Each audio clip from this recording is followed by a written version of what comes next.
esse curso, né, para a gente não ganhar um pouquinho de tempo enquanto faz os ajustes, eu comecei na casa do Paraguai e dei até o ofertório, né, que é mais ou menos até onde eu tenho pronto esta versão. E é um curso que eu usei, digamos assim, para ir mudando as pessoas devagar, né, conquistando as inteligências para que elas pudessem fazer uma escolha depois, né, pela liturgia. Primeiramente, saber o que deveria ser a missa. Quais são os pressupostos? Não é o que é a missa tridentina só pura e simplesmente, nessa aula de introdução. A gente vai ver a relação entre a redenção, que é uma coisa mais ou menos conhecida, e depois o sacrifício, que quando a gente for estudar a comparação entre a reforma, né, a missa nova e a missa tridentina, esse é um ponto fulcral, que não tem ofertório, que a ideia de sacrifício, se a gente quiser ser indulgente, fica atenuada, né? Na verdade, o que fica é culposamente negligenciada a ideia de sacrifício, né? Por exatamente uma influência protestante. Mas primeiramente as pessoas precisam saber que deve haver um sacrifício para a redenção, que vai ser o sacrifício de Nosso Senhor. Depois a íntima relação da missa, enquanto sacrifício, né? A relação da missa com o Calvário, com a atualização daquilo que Nosso Senhor conquistou no Calvário. Então conhecer essa essência de sacrifício da missa é extremamente importante, porque posto este pilar, isso é o que deve ser a missa, né? Qual é o culto perfeito? A gente vai ver, é o sacrifício. A missa é o culto perfeito, né? Então, o que deve ser a missa, e não só o que é a missa tridentina. Então, por uma ideia à parte, de quem vem, inclusive, talvez não muito bem disposto, o que deve ser a missa. Depois eu tenho também a relação, tem que haver sacrifício, que é o modo mais perfeito de cultuar a Deus, e mostro que essa era uma ideia, que era uma necessidade, que isso está presente desde a antiga lei, desde Abel. Então eu vou comparando um pouco, para não ficar muito extenso, e explico um pouquinho a simbologia dos sacrifícios da antiga lei, mostrando que Deus tinha sempre em vista o sacrifício. Sempre. Então a missa tem que ser o sacrifício. E nunca poderia ter se transformado numa ceia, né? Em nome do Pai, do Filho e do Espírito Santo. Amém. Ave Maria, cheia de graça, o Senhor é convosco. Bendita sois vós entre as mulheres. Bendito é o fruto do vosso ventre, Jesus. Santa Maria, Mãe de Deus, rogai por nós, pecadores, agora e na hora de nossa morte. Amém. Maria, auxílio dos cristãos, rogai por nós. São Bento e São Mauro, rogai por nós. Em nome do Pai, do Filho e do Espírito Santo. Amém. Bem, esta aula, então, é uma aula introdutória ao curso da Santa Missa, a explicação da doutrina e símbolos da missa. E esta aula especificamente vai tratar sobre redenção e sacrifício. Primeiramente, uma noção preliminar é a de que o sacrifício é o culto perfeito que se pode prestar a Deus. E Cristo, como diz São Tomás, não só ele é causa eficiente da nossa redenção. O que é causa eficiente? Que produz a graça, né? Mas ele também é modelo da nossa perfeição ao longo da paixão. E modelo não se é modelo para cada homem, é modelo também para a associação de homens, para a sociedade. Então o modelo do Calvário, ele é um modelo de culto perfeito que veio nosso Senhor Jesus Cristo instituir. Tá? Então esta é uma ideia importante que nós vamos examinar e chegar à conclusão ao fim, né, de que esse é o modo perfeito de cultuar a Deus. E por isso a Santa Missa, ela é esta herança que Nosso Senhor deixou, né, como memorial da redenção, mas não só, como um verdadeiro sacrifício que atualiza os méritos que Cristo adquiriu no Calvário para nós hoje. Não é outro sacrifício, não é uma repetição, né? Senão que é uma atualização, é sempre o mesmo sacrifício. Cristo não morre de novo sobre os nossos altares. Essa é uma expressão imprecisa. São Paulo diz, Cristo ressuscitado já não morre mais. Tá certo? Então, a missa ela é uma só coisa com o Calvário. Que eu costumo dar de exemplo, é como um raio de luz que sai do Calvário, e eu vejo hoje, em cada missa, o Calvário de nosso Senhor Jesus Cristo. Claro, representado de modo diferente, sob as espécies eucarísticas. Já não é cruento, Cristo não sofre mais, né? Mas os elementos de morte estão ali presentes. É Pio XII que explica, né? Eu não vou tratar disto nesta aula, mas é Pio XII que explica a consagração em duas espécies, ou seja, o corpo consagrado primeiro e o sangue separado, sangue consagrado posteriormente em separado, traz o elemento de morte. Mas isto é outro tema, né? Mas a missa, ela se encaixa no modo de sacrifício, em um tipo específico de sacrifício que é o holocausto, que é o que dá o maior reconhecimento daquilo que Deus é. Tá certo? Então, o culto perfeito a Deus implica no sacrifício. Nunca foi em comer simplesmente, se alimentar simplesmente. Cristo, ao instituir a missa, terminado a ceia, tendo celebrado a última vez a Páscoa judaica, nosso Senhor institui a missa. Importante sempre nessa matéria, acabamos de encerrar um congresso em Goiânia sobre arte, congresso que também demos no Paraguai e em outros lugares, e esse é um tema que vai ser frequente, né, nas nossas formações. É importante nós guardarmos, né, a relação do símbolo com o inteligível, este papel docente do símbolo, né? Símbolo é, na definição dos santos padres, o inteligível no sensível. A formulação é simples, o conceito ele é profundo. Está escrito em português. Eu dei também em Manaus e falei, o que quer dizer inteligível, né, e sensível? Está escrito em português. E o que quer dizer? O símbolo sempre vai transportar algo material, vai se valer de algo material, mas que remete a algo que é fora dele, que o excede. Santo Agostinho tem uma formulação, uma definição, é uma coisa que conhecida nos leva ao conhecimento de outra distinta dela. Assim, por exemplo, a ideia, eu vou dar algumas ideias de símbolo, mas a ideia de realeza no leão. É objetivo o símbolo de realeza? É, pelo porte que tem o leão, pelo império que ele tem sobre os animais, pelo temor que se tem do leão, e depois pela própria constituição do leão, que a juba, que destaca a cabeça, né, do resto do corpo, dá uma hierarquia, funciona como uma coroa para o leão. O leão não é rei, né, mas ele é símbolo da realeza, da majestade. Então, todo símbolo vai ter algo sensível, que se dirige aos nossos sentidos, porque é por meio deles que nós conhecemos, eles são instrumentos do conhecimento. Não há nada no intelecto que não passe pelos sentidos, né? É a realidade, não é que é uma definição tomista, nem uma descoberta, é só uma constatação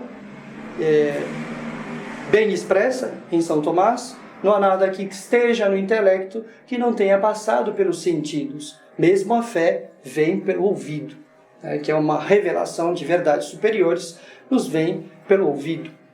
Passa pelos nossos sentidos. Nós aprendemos as verdades, aprendemos o inteligível que está nas coisas por meio do sensível, né?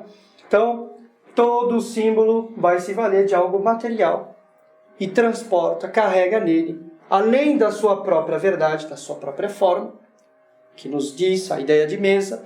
Além disso, os seres têm também um potencial simbólico, né? E por que isso é importante, a gente reforçar essa doutrina dos símbolos ao estudar a Santa Missa? Porque, em se tratando de matéria de conhecimento, é muito importante esta parte sensível.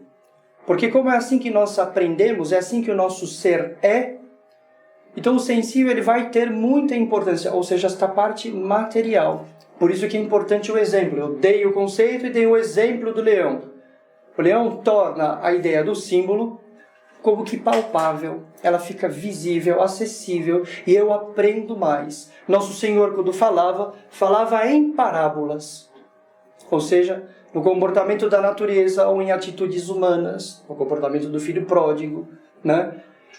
Nosso Senhor encarnava, por assim dizer, símbolos, verdades sobrenaturais que Ele queria ensinar na ação das pessoas, ou na ação da natureza, os lírios do campo, né? Ou do trigo, do joio do trigo. Né? Nosso Senhor lê a natureza, lê os símbolos, usava isto. Então, tornar sensível, né? Oferecer o sensível, o inteligível sempre no sensível. Nosso Senhor é o máximo disso. O mistério da encarnação é o inteligível posto no sensível. É o verbo de Deus imaterial que se encarnou na natureza humana e se fez visível. Né? E por que é importante? Porque nós somos o nosso ser, ele é movido muito mais pelo exemplo, que é uma coisa sensível, né, do que somente pela palavra, de onde o ditado, né? Verba movent, exempla trahunt. As palavras convencem, mas os exemplos arrastam. É a força do escândalo, o contrário. Quando eu vejo uma má ação encarnada, ela tem muita influência sobre mim. E quando eu vejo o bem, também. Por isso, quando Nosso Senhor, São Tomás, dizendo na sua, né, as mesmas coisas. Por isso, quando... não, ainda não. Não aqui. Deixa eu ver se eu vou ler alguma coisa. Não. Vai vir depois.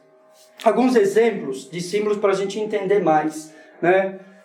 Um símbolo que é muito grande, é o símbolo da água, que tem muitos símbolos. Este é o Ródano, né, que deságua aí no Mediterrâneo. A água tem muitos símbolos. Um deles é o da limpeza. Né? Nós usamos a água para limpar. Nosso Senhor usou a água como matéria do batismo, pela propriedade da água em limpar. Assim, a ação da água, que materialmente limpa, representa a ação espiritual da graça do batismo, que passando pela alma, sendo introduzida na alma, purifica, não de algo material, mas do pecado. Então, a água tem muitos símbolos. Este símbolo aqui, por exemplo, do rio, que corre para o mar, tem o símbolo da humildade. Como o nível do mar está mais baixo, né, que o continente, a água escorre em direção ao mar, representa a humildade. E representa também o que nosso Senhor diz no Evangelho: quem se humilha será exaltado, porque o rio, correndo para o mais baixo, encontra a grandeza. Quem se humilha encontra a grandeza. É a encarnação do ensinamento de nosso Senhor, por assim dizer. Né? A águia, que é um animal curioso, além de conseguir voar alto, a força de voo, a força de caça, um animal que fita o sol, que pode olhar o sol sem se ofuscar. Isso também tem um símbolo. A águia é o símbolo de São João Evangelista. O que quer dizer isto? O olho dele, né? O olho do animal é muito bonito. É a capacidade que tem certos homens de investigar verdades altíssimas, sem se ofuscar, ou seja, sem se deixar vencer por essa luz intensa, mas conseguindo entendê-la, né? Conseguindo compreender. Assim, São João, hoje foi a defesa de tese, né, da Dona Ivone, e tratou das relações do verbo, né, e de teologia, filosofia, e comentou-se sobre o prólogo de São João. São João contempla a divindade de nosso Senhor Jesus Cristo sem o mundo, sem a criação, sem a humanidade em Cristo. Fala do mistério em Deus na eternidade. Então essa é a máxima luz para a qual alguém poderia olhar. E ele a descreve bem. Ele não se cala diante desse mistério, mas põe em palavra. Representa a águia, que pode olhar para aquilo que é intensamente luminoso, ou seja, uma verdade. O sol representa a verdade, porque o sol é que manifesta todas as coisas. Agora é de noite, nós discernimos mal os contornos e as cores desaparecem. Assim é o ser de Deus, que nos mostra a verdade das coisas. Deus é um sol espiritual. Então, poder olhar o sol representa certos homens que Deus deu capacidade a eles intelectual, né, para contemplar e descrever a verdade sobre Deus. O arco-íris também tem um símbolo, né, dentro da criação. A luz branca, a luz que nós vemos do sol, ela é normalmente monocromática. Mas quando chove e as gotículas de umidade ficam suspensas no ar, acontece o fenômeno da refração. Então a luz do sol incide aí, e quando a luz do sol incide aí e atravessa a gotícula, toda vez que a luz passa de um meio para outro, é física, né, ela sofre o fenômeno da refração, ela perde, ela diminui a sua velocidade de propagação. Então a luz branca, ela é decomposta por esse fenômeno do prisma, que ralenta a velocidade das cores que estão misturadas, fundidas dentro dessa luz simples do sol. E aí nós vemos o espectro colorido. Tudo bem? O prisma diminui, arrefece a força, a velocidade com que a luz branca se propaga. E aí, como cada uma tem a sua frequência, a sua velocidade, ao ser diminuída, então elas são separadas, porque cada uma vai marchar numa velocidade distinta. E aí nós podemos ver as cores, então aí, distintas. Assim também, o arco-íris, dentre os muitos símbolos que pode ser o símbolo da interpaz entre Deus e os homens, quando Deus, depois do dilúvio, fez aparecer o arco-íris no céu, né? Entre muitos símbolos que pode ter. Ele representa a criação, que é para nós como um prisma. Deus é invisível, ou seja, Deus não é sensível. Deus é puro espírito. Deus é uma verdade intensa que nossos olhos não podem captar. Há frequências que nós não podemos escutar. O morcego, para se locomover, emite frequências que o ouvido humano não escuta, só ele. E aí ele tem lá uma espécie de sonar, ele emite a frequência, aquilo bate nos objetos, retorna para ele, e ele tem lá um microcomputador dentro dele, calcula a distância com perfeição e voa no escuro sem se esbarrar, né? Então, há frequências que eu não posso escutar. Ou seja, o que quer dizer isso? Que há verdades que eu não posso captar com os meus sentidos. É um símbolo da transcendência de Deus. Então Deus é invisível à nossa inteligência.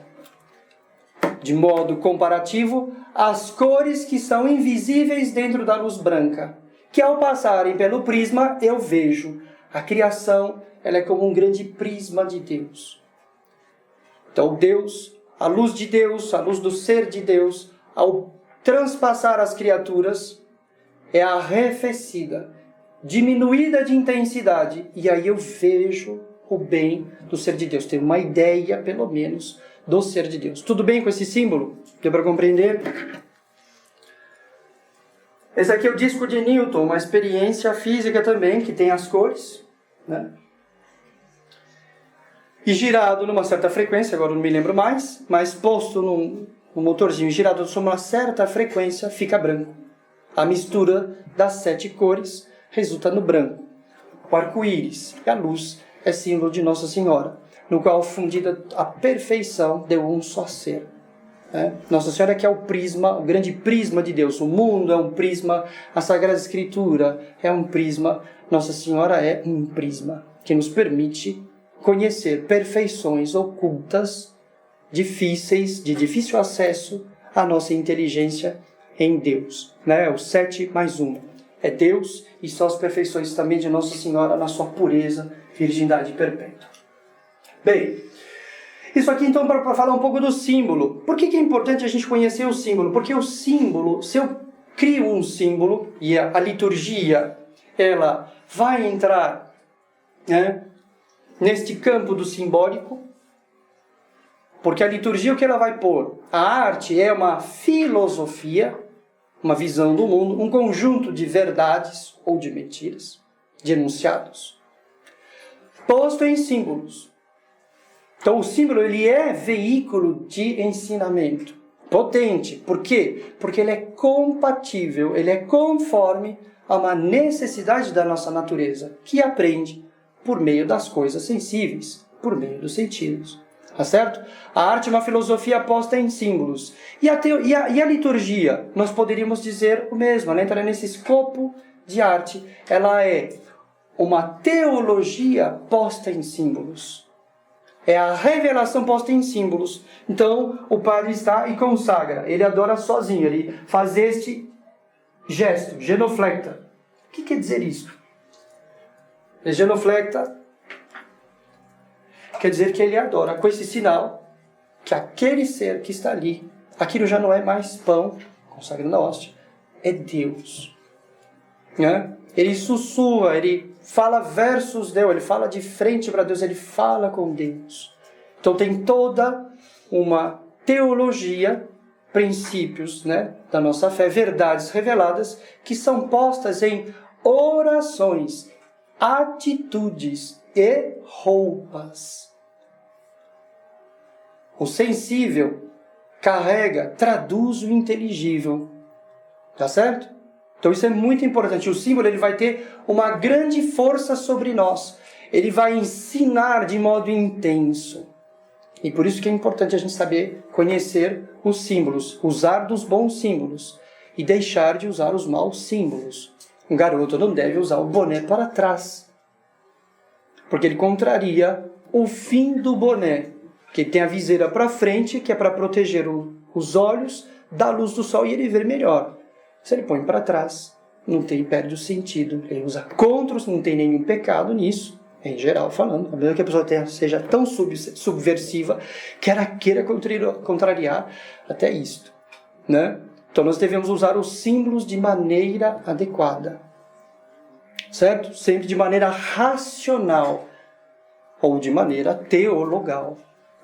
Não usar a cruz. Os religiosos estão aqui com a cruz no peito. Não usar a cruz de cabeça para baixo, como usam muitos roqueiros. Que significa Deus é o inverso de Cristo. Deus é o demônio, portanto. É uma maneira de afirmar a divindade do demônio, que é o anticristo. Eu digo, uso um símbolo de anticristo, por a cruz ao contrário. Certo? Então o símbolo ensina. Portanto, toda a liturgia, nova ou antiga, ensina. Tá certo? O que nós vamos estudar em primeiro plano? A gente vai sempre fazer alguma comparação. Mas em primeiro plano, que não há nenhum problema com a liturgia antiga. Ela não deixa de expressar os princípios que a liturgia deveria expressar. Não há nenhum problema. Ela expressa perfeitamente o que ela deveria expressar, a teologia. Primeiro ponto. Então não há razão para haver abandonado esta teologia, esta liturgia, nem de impedi-la, porque ela é fiel à teologia, à ideia que a igreja sempre teve e que Deus preparou sempre.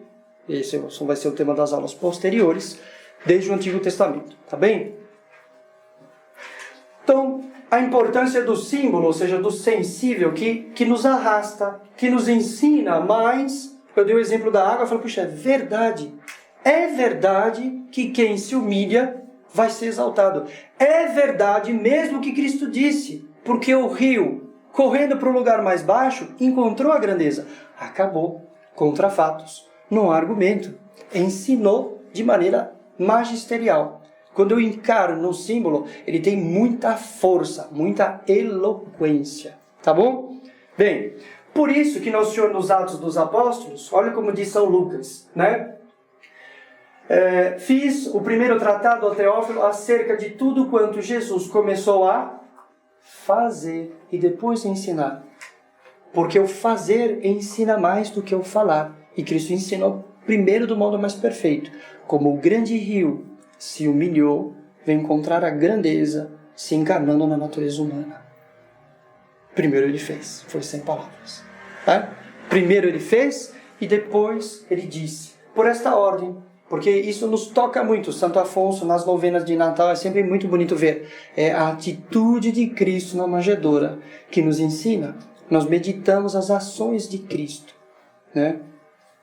Bem, hoje Cristo, claro, é o Filho de Deus encarnado que tira a cegueira do homem, que faz ele ver Deus. Mas o gesto de Cristo hoje, no Evangelho, que cuspiu no chão, fez lodo, Explica Santo Agostinho nas leituras de matinas.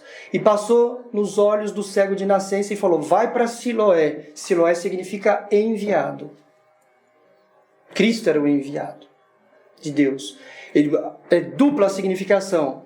A saliva representa a palavra que saiu da boca de Deus. É Cristo, é o verbo que se uniu à terra, fez lodo. É o verbo encarnado, é Jesus Cristo que devolve a fé e as outras virtudes teologais, que confere a fé, que torna Deus visível. Depois ele foi de novo se lavar no tanque de Siloé. Representa o batismo. Se batizou, se purificou no enviado. É um símbolo que Nosso Senhor fazia para ensinar os doutores da lei e a nós. E depois os santos padres interpretam, tá bom? Então é o mistério da encarnação que nos salva, que nos cura, que nos dá a fé. Que cena é esta? Cadê o título, Lava-Pés? Lava-Pés. E as cucarachas aqui? As baratinhas. Ou são abelhas ou são baratas? Parece mais rápido. Domingos. São as sandálias, né? Deles. Estão aqui amarradinhos. A pessoa fica olhando, puxa, baratas, qual é o significado das baratas? Tanto símbolo aparecendo, o que serão essas baratas? Não são baratas, são só as sandálias dele. Quem é este? São Pedro. Por quê? Cadê o título? Pelos símbolos nós vamos lendo. São Pedro era o primeiro entre os apóstolos? Isso, o mais velho. Então ele está lá, está na frente, ele está com a mão onde? Na cabeça. Representando o quê? Nosso Senhor falou, se eu não te lavar os pés, você não vai ter parte comigo. Aí ele falou, então lava também a cabeça. A cabeça e as mãos, né? Ele está lá. Tá certo? E o Nosso Senhor falou, não, basta só lavar os pés. Tá. Quem é o maior entre eles? Cristo, que está prostrado, se humilhando, né? Quem de vós quiser ser maior, que sirva. Mas aqui mais ainda, Nosso Senhor diz, vós, antes de fazer esse gesto do lava-pés, que está para ser rememorado na Semana Santa, na quinta-feira, né? Nosso Senhor diz, vós me chamais mestre, e vós dizeis bem, verdadeiramente eu sou. Assim como eu vos fiz, façam também. Ele está fazendo para ensinar. O que Nosso Senhor está ensinando? A humilhação. Tá certo? Se humilhar. Bem, que é o que ele vai fazer, né? Nosso Senhor está com a toalha, tem toda uma simbologia. A toalha cingida em Cristo é a humanidade que cingiu, que circundou o Verbo. E é com a sua humanidade que Cristo enxuga os nossos pecados e assume. Ele não tem pecado, mas ele assume sobre a humanidade dele. Por isso que ele vai, desce, lava os pés, enxuga e volta de novo para instituir a Eucaristia. É o padre que desce do altar, nós vamos ver posteriormente, eu vou repetir. É o padre que desce, depois de ter arrumado o cálice, desce como Cristo. Reza o confiteor, escuta o confiteor, dá absolvição e sobe carregado com os pecados para oferecer o sacrifício por aqueles pecados. É de novo, né? Então a missa ela é tudo, ela é evangélica, é do Antigo Testamento, ela é bíblica, ela tem tudo, ela é uma recapitulação perfeita de toda a história sagrada, como a gente vai ver posteriormente. Eu vou adiantando um pouquinho. Né? Na primeira epístola de São Pedro, né, nós vemos esta ideia do claro exemplo de Cristo, que não é comendo que ele nos redimiu. Né? Que é o quê? Porque para isso fostes chamados, porquanto também Cristo padeceu por vós, deixando-vos exemplo. Nosso Senhor vai instituir a nova e eterna aliança, que é um sacrifício. Novo, porque ele é transcendente em relação ao sacrifício da antiga lei, e eterno. E é perfeito, portanto. Nenhum vai vir depois deste sacrifício. Então a missa ela é perfeita. E qual é esta perfeição? O que Cristo fez no Calvário. Cristo padeceu, deixando-vos o exemplo, o modelo de culto perfeito a Deus, que envolve sacrifício, que foi o que Cristo fez. Né? Tudo bem até aqui? Então a liturgia era, de modo geral, a expressão da fé por meio de símbolos. Essa é a importância dos símbolos. Eu tenho que ler os símbolos. Lex credendi, lex orandi, lex credendi. A lei da oração é a lei da fé. Ou seja, aquilo que eu creio é aquilo que eu rezo. E como existe uma íntima relação entre estas coisas, eu posso se expressar bem, né, com a oração, influenciar a fé, que a igreja faz com cultos, com a missa em suas formas mais solene, cantada, solene, né, para explicitar mais esta verdade da fé. Tá bom? Por que é necessário conhecermos as ações e cerimônias da missa? Claro, ó, vai entrar neste veio tomista, né, que nós vimos agora inicialmente com relação aos símbolos. Porque por meio das ações, aquilo que a gente vê feito, realizado, praticado por alguém, arrasta. As palavras só convencem, os exemplos arrastam, ou seja, levam mais fortemente. Porque por meio das ações, das cerimônias, expressam-se mais vivamente as ideias do que por palavras. Além disso, elas foram estabelecidas pela igreja para nos edificar, nos instruir, despertar nossa atenção, bem como Deus lhes atribuiu graças particulares. Mas vejam que é sempre se dirigindo bastante à nossa razão, né? Então, o símbolo, as pessoas de pé, todas concentradas, todas voltadas para o livro, né? A leitura do Evangelho, que se dá nesse lado norte do altar. O altar está para o leste, a entrada está no oeste, aqui é o sul, ele vem do sul para o norte, o missal. E nós vamos ver depois a simbologia. As velas, tudo honrando a palavra de nosso Senhor Jesus Cristo, né? A expectativa da volta de Cristo, né? A pregação de Cristo contra os maus, o lado esquerdo, a palavra anunciada para que os maus se preparem, e a igreja simbolizada pelos ministros aqui, pelos acólitos, né? Com as lâmpadas acesas, como Nosso Senhor pede na parábola das virgens. Toda uma atitude de respeito. Aqui não tem o solidel, né? O bispo. Vamos ver o símbolo. Aqui não tem bexiga, né? Aqui tem bexiga. Onde é que tem bexiga? Festa de aniversário. E aqui está pulando, né?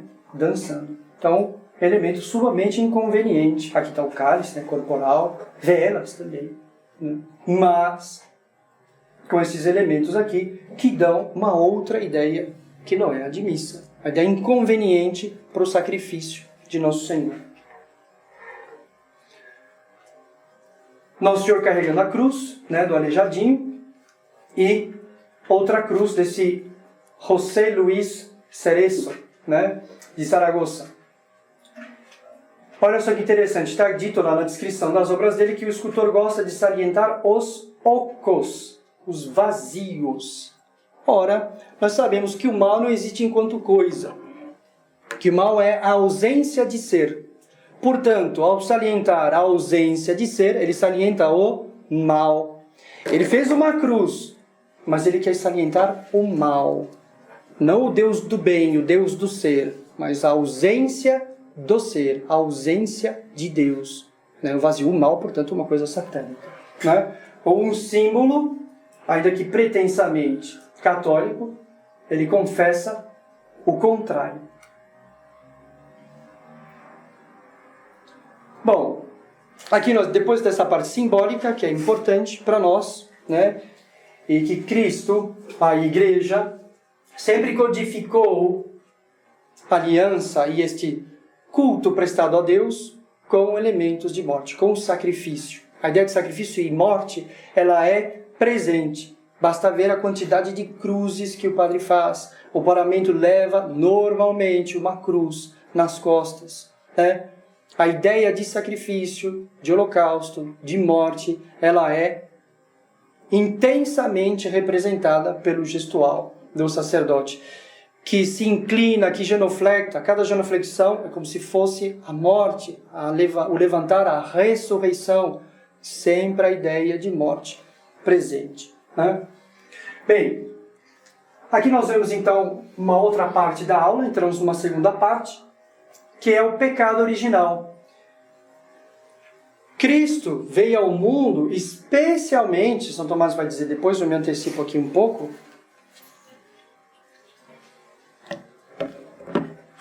para pagar o pecado original. Nós vamos ver por quê, né?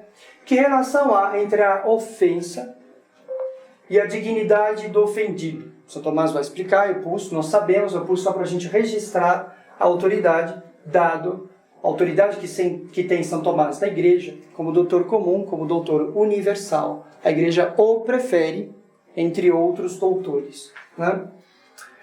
Então, todo pecado tem uma certa infinitude, não por causa do pecador que comete, mas por causa da pessoa que é ofendida, né? Então, exemplo que o professor dava muito, o professor Orlando,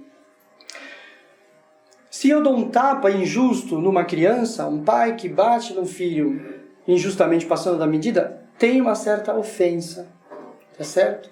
Mas se ele bate, primeiro que não devia, mas se ele bate na esposa, que é um adulto, o pecado é maior ou menor? Em ambos os casos, a injustiça é maior porque a dignidade da esposa é maior, né? Portanto, a ofensa ela vai crescendo conforme a dignidade da pessoa que é ofendida. A mesma ação, o mesmo tapa.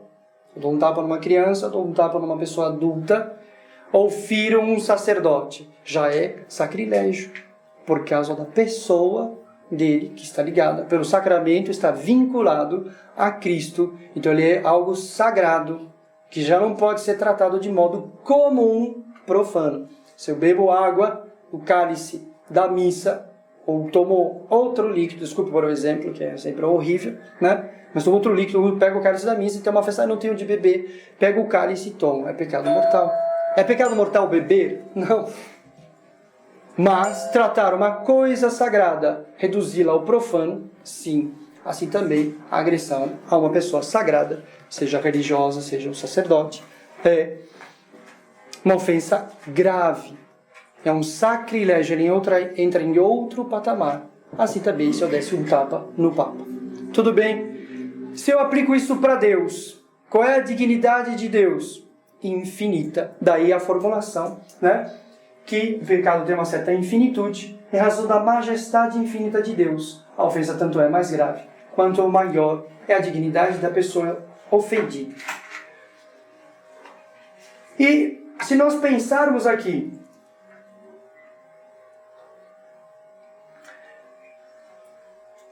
na proporcionalidade também do castigo merecido pela culpa. Claro, se eu falar assim, uma pessoa roubou 10 reais. Bom, 10 anos de prisão. É proporcional? Não. Não é proporcional. Pena de morte se roubou 10 reais. Também não. A pessoa rouba 1 real e rouba 1 bilhão.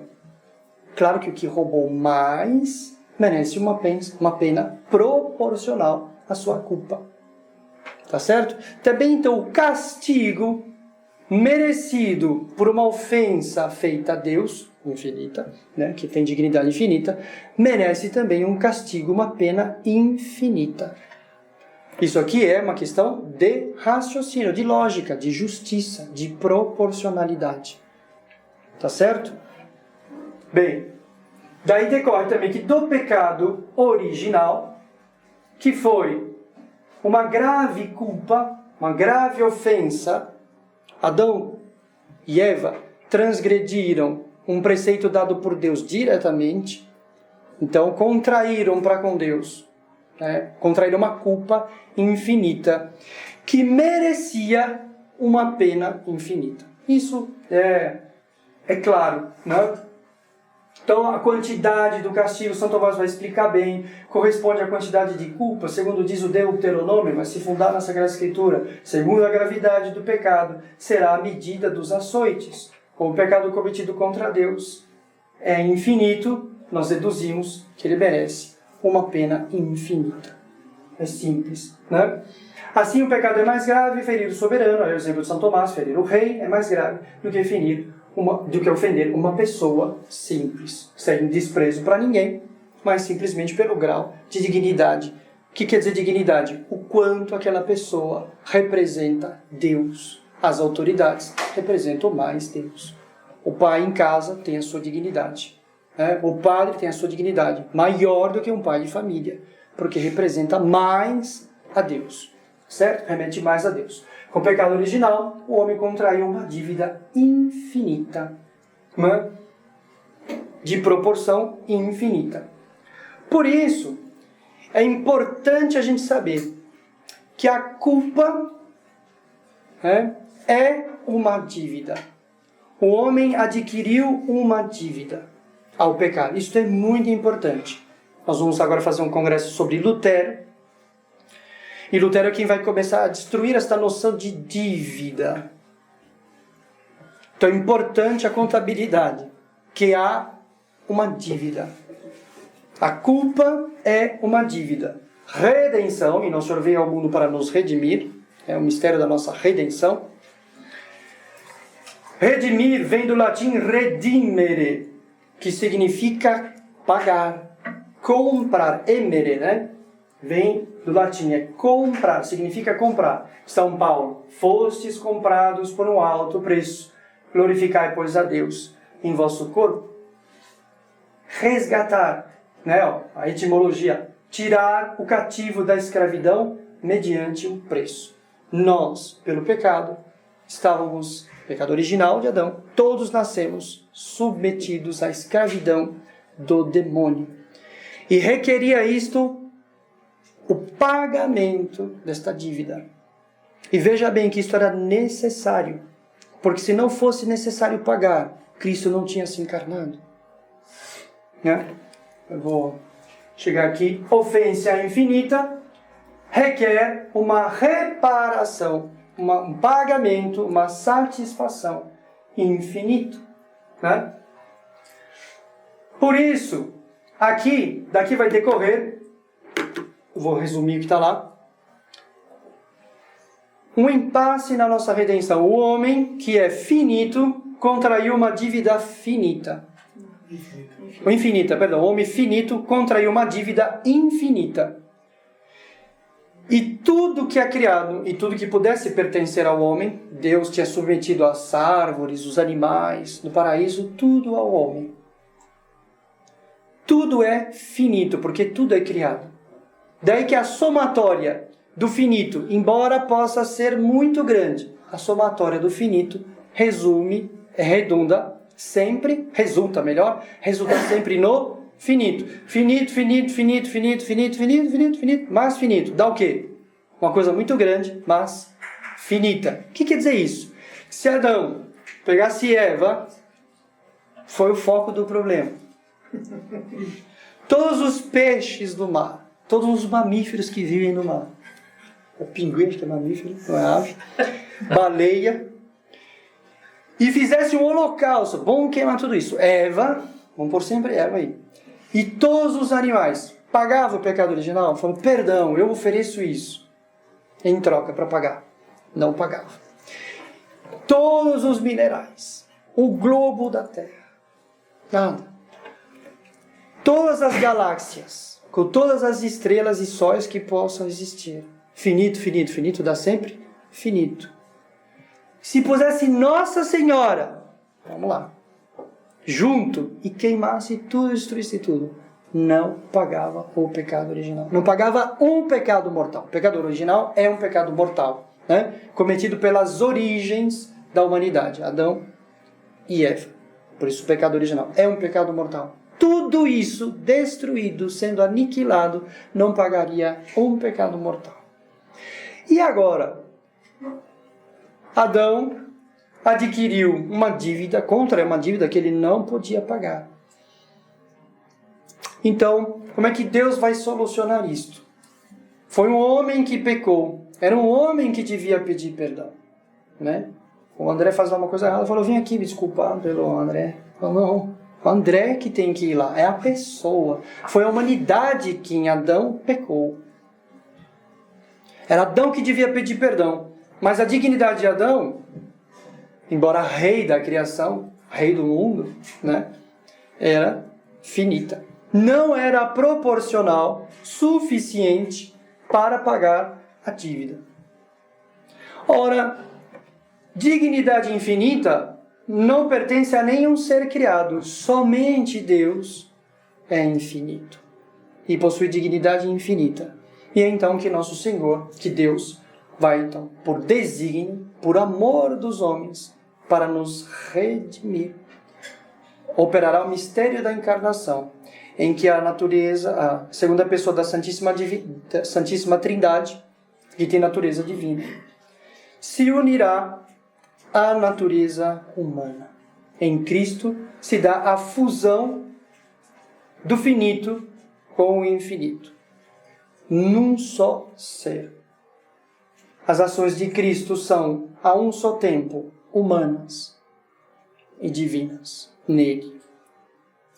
Então, solucionou as nossas necessidades. Foi um homem que havia pecado, posto por Deus como chefe do gênero humano. Cristo vai ser posto como um novo Adão. Assim vão comentar os santos padres. É um novo Adão. É um homem e é Deus. É um homem infinito, que tem natureza humana, que pode pedir o perdão, que deve pedir o perdão, que entra na história assumindo esta dívida, esta herança da dívida do pecado original. O Senhor nasce sem pecado original, mas ele vai nascer com a nossa natureza humana.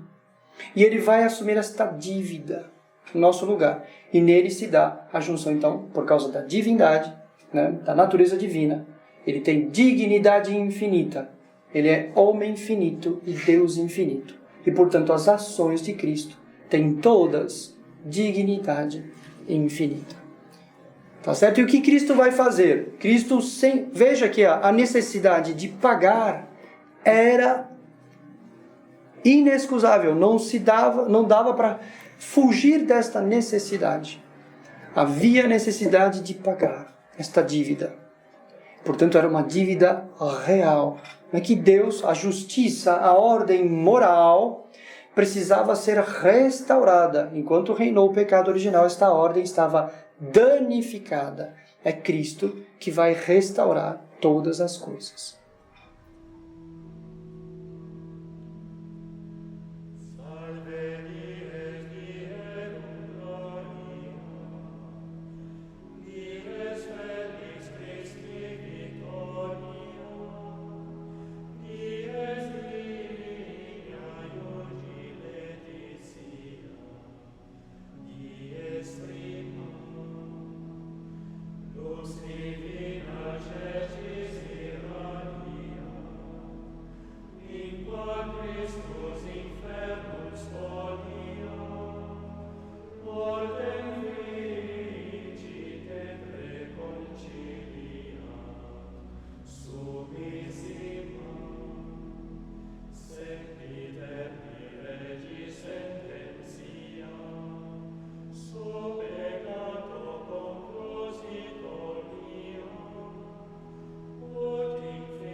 Tudo bem com a redenção? Para nós é importante. Provavelmente vocês conheciam este conceito, mas é importante. Como é que Cristo vai operar este pagamento? Cristo, com o simples fato da encarnação e existência, já podia ter pago nossos pecados. Diz o texto de São Paulo, que eu sempre cito, né? Hóstias e holocaustos não quisestes, mas me formastes um corpo. Eis que venho. Quer dizer, hóstias e holocaustos, os sacrifícios da antiga lei eram infinitos. Deus não os aceitava. Eles eram insuficientes. Deus não os quis, significa que eles eram insuficientes. E Deus deu para ele um corpo. Tá certo? Eis que venho. E nosso Senhor vem. Como é que ele vai operar este pagamento? Do modo mais perfeito, não pelo mínimo. mas pelo máximo que se possa tributar a Deus. É o que a gente vai ver aqui, a noção de sacrifício, tá bom? Morrendo na cruz é que nosso Senhor vai pagar. É esse o modo que Ele escolhe para pagar. Por que Ele faz deste jeito? Porque sendo Ele o Filho de Deus, sendo Ele Deus perfeitíssimo, diz a Sagrada Escritura, fez todas as coisas bem, tudo fez com perfeição. Então Ele vai operar essa redenção do modo perfeito, que é a modo de sacrifício, como a gente vai estudar depois, começar a estudar o Antigo Testamento, desde o começo, adianto, Abel, né, e Caim, como é que cultuavam a Deus, oferecendo sacrifício. E nós vamos ver que é da natureza intrínseca. O sacrifício é o ato próprio para louvar, para adorar a Deus, por causa da própria essência divina, do modo como ela é. Tá? Sim. E Adão oferecia sacrifício pelo seu pecado? Sim. O sacrifício de Adão qual era?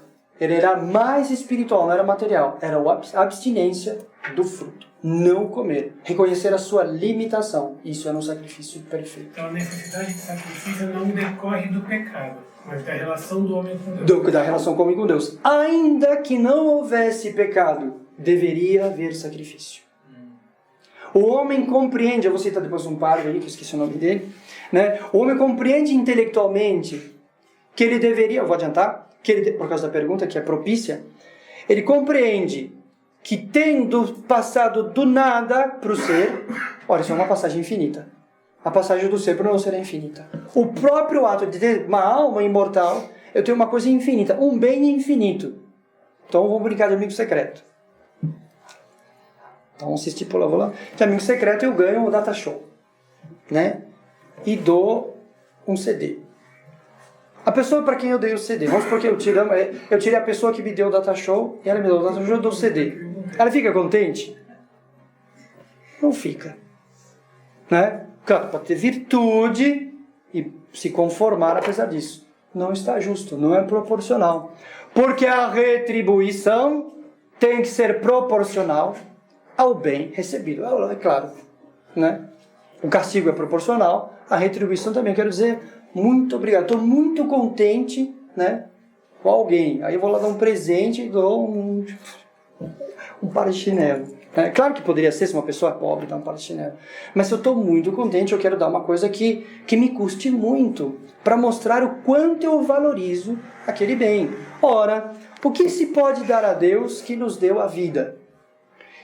Que bem é maior do que a vida neste mundo? Então vamos ver.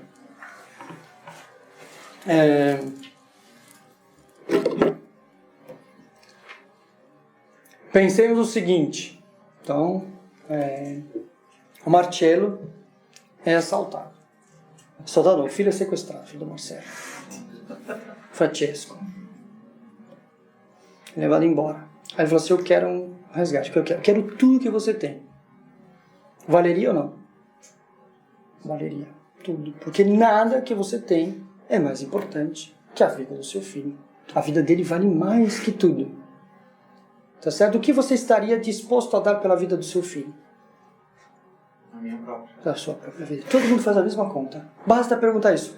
Porque nada vale mais que a vida. O homem compreende com esse raciocínio que o Marcelo acabou de fazer. O que nós devemos dar a Deus para retribuir o dom da vida? Não há pecado aqui. A vida.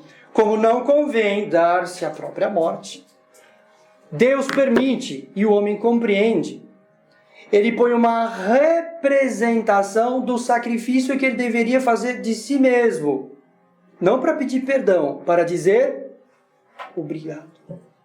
O homem compreende. Por isso nos povos sempre teve sacrifício. Tá certo?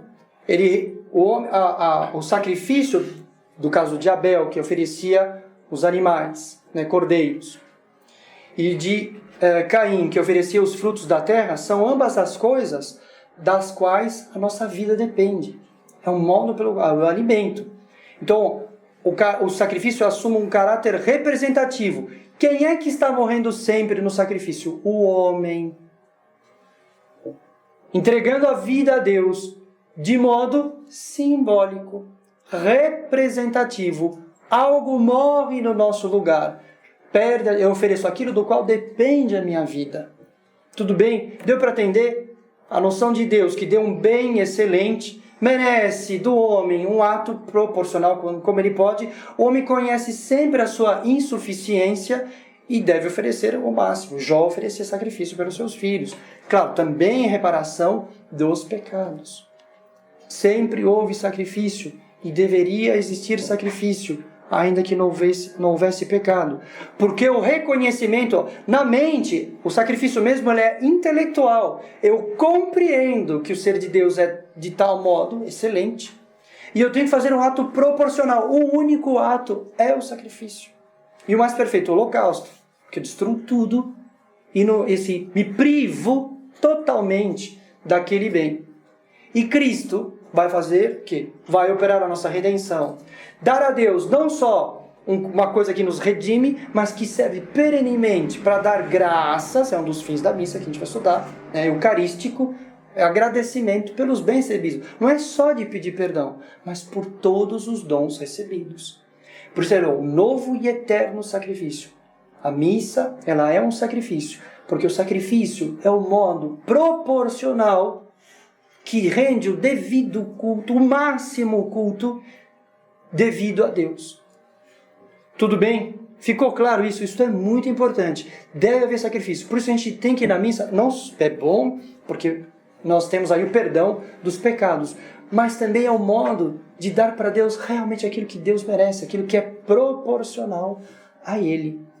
Tá certo? Nosso Senhor nos deixou um culto perfeito. Ele veio instituir na terra um culto perfeito a Deus.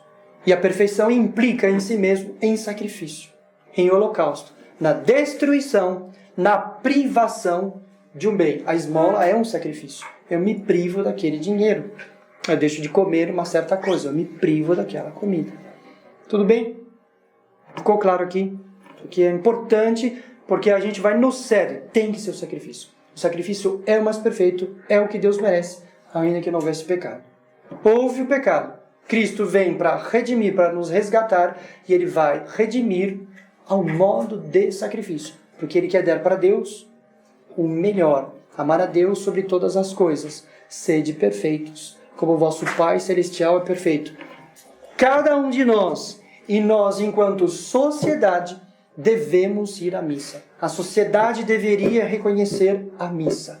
O Estado deveria não permitir, devia haver leis para não se trabalhar no domingo. Tudo com bom senso, com as nuances que precisa, aquilo do qual a vida depende, que a igreja já tem essas nuances, né? Hospitais, aquilo que alimenta, que depende da vida, hospitais ou setores de alimentação, etc., né? Poderiam funcionar, claro, mas o Estado deveria render culto a Deus. Não é porque os católicos têm isso, não. Isso é uma coisa que decorre da razão. A razão é capaz de compreender. Por isso, mesmo os que não tinham revelação, teve uma deturpação, o demônio deturpou, né? Ofereciam sacrifícios humanos, de fato, para o demônio, né? Isso está errado. Mas eles compreendiam a noção de que sempre se compreendeu. Só o nosso tempo não compreende, né? Em geral falando. Bom, aí era o mistério da encarnação. Nós vemos aqui, né, o que determinou, né, propter nostram salutem descendi de celis, diz o credo, por causa da nossa salvação é que Cristo desceu do céu. Tem a encarnação, né, a promessa cumprida do Redentor, aqui Adão e Eva sendo expulsos, um zoom aqui, do paraíso, e Deus fazendo o Redentor, é o rio, né, o grande rio, que vem desaguar no oceano de graças, que é Nossa Senhora, todos os símbolos que a gente pudesse pôr aqui, e é o mistério da encarnação. O Verbo, a segunda pessoa da Santíssima Trindade, de dignidade infinita, se une à nossa natureza humana e nos redime ao modo de sacrifício, oferecendo um holocausto na cruz. Tá bom? Cristo veio principalmente pagar o pecado original, estuda São Tomás, pois o bem do povo é mais sublime que o bem de um particular. O pecado original é um pecado que nos toca a todos. Cristo veio especialmente para pagar o pecado original. Veja a necessidade mesmo. Deus podia ter perdoado sem isso, Não era um ato meramente simbólico, que Deus perdoaria simplesmente o pecado, mas deveria ter a atitude, a ação de Cristo, livre, se oferecendo um sacrifício, ou seja, se privando de um grande bem para a nossa redenção. Cristo privou-se da vida. Tá bom?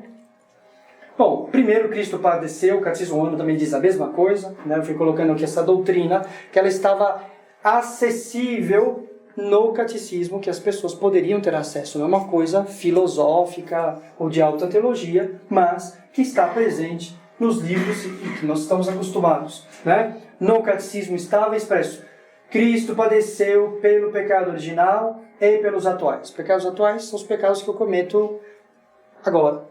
Pode ser veniais, pode ser mortais. Tá bom? Cristo padeceu por causa dos pecados. Ele quis sofrer, né? Era necessário que ele sofresse, que ele se privasse. Era necessário que Cristo padecesse e ressuscitasse dentre os mortos, né? É a conversa de Nosso Senhor com os discípulos de Emaús. Era necessário, era preciso. Nosso Senhor diz que isto era necessário. Portanto, o sacrifício é necessário. Tá?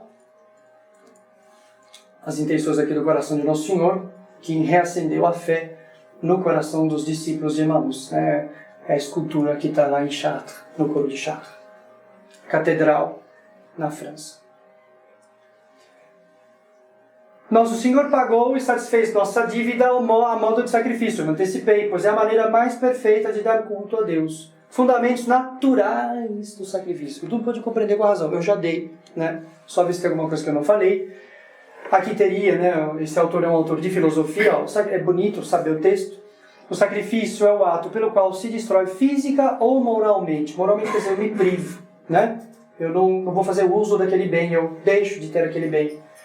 Física ou moralmente, uma coisa oferecida a Deus em testemunho. O que é o testemunho? O que eu afirmo? O que eu reconheço quando eu sacrifico? O domínio absoluto que Ele tem sobre todas as criaturas. Tudo é de Deus, tudo vem de Deus. É o sacrifício que reconhece esta excelência de Deus. Expressão mais natural e legítima do supremo domínio de Deus sobre o homem, sobre a sujeição para com Ele. Porquanto o homem deve oferecer a Deus a vida, aquilo que eu disse, que dele recebeu, mas como isso não convém, escolhemos um animal ou outra coisa que nos represente, né? E oferecendo e destruindo moral ou fisicamente. Moralmente significa se privando do uso, não tendo mais uso daquele bem. A gente pode dar para alguém, não é destruir, né? Se priva. Fisicamente, se a gente aí então destrói mesmo.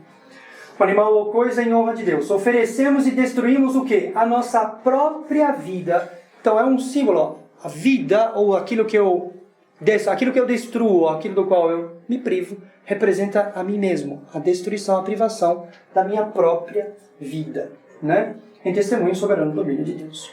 Aqui já ficou espanhol, vai que conhecer. Bom, temos que reconhecer a excelência que é devida a Deus, de modo teórico, ou seja, intelectual, e prático, ou seja, com a inteligência. Eu devo ver que isto é assim, mas eu devo agir em conformidade com isso. Pôr em prática esta verdade, né? Teórica e prática. Bom? Para Derbex, a necessidade do sacrifício como reconhecimento da nossa dependência de Deus sempre existiu, mesmo no estado de inocência. Antes de nossos primeiros pais, no país terrestre, antes da queda, Adão e Eva, mesmo se não tivesse pecado, teriam de oferecer sacrifícios a Deus em sinal da submissão. Deus é mais do que eles, é mais do que nós, e gratidão, Deus é bom. Quando, porém, o pecado abriu o abismo entre Deus e o homem, o sacrifício assumiu uma segunda finalidade, se acrescenta, tornando-se o meio de reconciliação. O sacrifício, enquanto expiação do pecado, tem o caráter de representação ou substituição. Eu também já tinha dito, né? Por essa razão, houve os sacrifícios do Antigo Testamento por dever de justiça para com Deus, excelência do ser divino, como nós já vimos, né? Ainda que não houvesse pecado, para perdão dos pecados, porque aí, claro, depois do pecado original, a natureza foi ferida e aí mais difícil ficou a atuação, né, virtuosa e reta da nossa natureza. Então, muitos pecados entraram no mundo, né? Então, os sacrifícios também eram oferecidos para perdão dos pecados, porém, já na previsão, aqueles sacrifícios da antiga lei, né, do sacrifício de nosso Senhor Jesus Cristo. Os sacrifícios da antiga lei eram figuras do sacrifício de Cristo. Isso aqui é interessante. A gente sempre pode ver, e aqui tem alguns exemplos, sempre se estabelece um paralelo entre o que aconteceu no Antigo Testamento e o que aconteceu com Cristo. O que quer dizer isto? Que Deus Pai tinha sempre em vista o fim último. Ao instituir esses sacrifícios de modo simbólico, prefigurativos, para que vem antes, figuravam sempre o quê? Se eram sempre sacrifícios, olhavam para um sacrifício máximo. Daí que Deus teve sempre em mente o Calvário. Né? Tá aqui a figura, a coisa mais perfeita de paralelo é o sacrifício de Isaac, né, que Abraão conduziu ao monte Moria, ou Moriá, para sacrificar. Moralmente, Isaac estava sacrificado porque Abraão tinha consentido no que Deus tinha mandado, né? Reconhecendo que Deus é o Senhor de todas as coisas. Abraão representa Deus Pai, conduzindo o seu filho. Isaac levava um feixe de lenha às costas, né? Representa Cristo subindo o monte Calvário, conduzido pela obediência a Deus Pai, para ser sacrificado. Né? Então, os sacrifícios da antiga lei eram figuras, ou seja, sempre contém um elemento da vida, desse auge da vida de Cristo, que foi o seu ato máximo de culto a Deus, que foi no sacrifício. Cristo realizou o sacrifício que todo ser humano estava obrigado a realizar, porém de modo iminente, máximo, porque ele fez de si mesmo, né? E como holocausto, ou seja, com destruição total. E ele tinha dignidade, ele era um ser de valor infinito, ofereceu a Deus um sacrifício infinito. Então a serpente de bronze era a figura de Cristo, né? Quando estavam a caminho da terra prometida, num certo passo das Escrituras, uma parte do caminho, foram picados de serpentes. Então Deus mandou Moisés pendurar, fazer uma serpente de bronze e pô-la no madeiro, hastear o madeiro, e quem olhasse para a serpente era curado. A serpente tem um corpo vermiforme. Cristo disse nos Salmos: eu sou um verme e não um homem. Essa é o parentesco, a semelhança da serpente de bronze com Cristo. Quem olha para a serpente, hoje no Evangelho, o cego do Evangelho, foi curado por Cristo, olhou para Cristo, reconheceu que Cristo era, no final do milagre, que Cristo era Deus, foi curado da cegueira do pecado. Então, paralelo total. Abraão e Isaac, que nós vimos aqui, o sacrifício do cordeiro, né, que Deus mandou oferecer, matou todos os primogênitos do Egito e poupou os primogênitos dos judeus e mandou substituir os primogênitos pelos cordeiros, né, que deviam sempre sacrificar. Cristo é apresentado por São João Batista como Cordeiro de Deus. Então, todos os sacrifícios apontam para o sacrifício de Cristo, né? Consagração dos primogênitos, também Nossa Senhora vai cumprir este mistério, né? Todos os primogênitos eram apresentados no templo e resgatados por meio de um animal, tá bom? Aqui nós já entramos num departamento na próxima aula, que eu não separei, eu já dei esta aula uma vez, também, Salve Maria, abençoe. E aí numa próxima vez eu começo a analisar então com vocês os sacrifícios da antiga lei. Mas ficou clara essa noção? Acho que fica bem claro para nós o que deve ser a missa. Como culto perfeito a Deus, não podia deixar de ser um sacrifício. Tá bem? Alguém quer fazer alguma pergunta aos nossos telespectadores? Sem dúvidas? Então podemos, se não há dúvidas, rezar e assim encerramos. Em nome do Pai, do Filho e do Espírito Santo. Amém. Ave Maria, cheia de graça, o Senhor é convosco. Bendita sois vós entre as mulheres. Bendito é o fruto do vosso ventre, Jesus. Santa Maria, Mãe de Deus, rogai por nós, pecadores, agora e na hora de nossa morte. Amém. Nossa Senhora, Mãe do Bom Conselho, Rogai por nós. São Bento e São Mauro, Rogai por nós. em nome do Pai, do Filho e do Espírito Santo. Amém. Adiutório nosso em nomine Dei. Benedictio Dei Omnipotentis, Filii et Spiritus Sancti, descendat super vos et manet semper.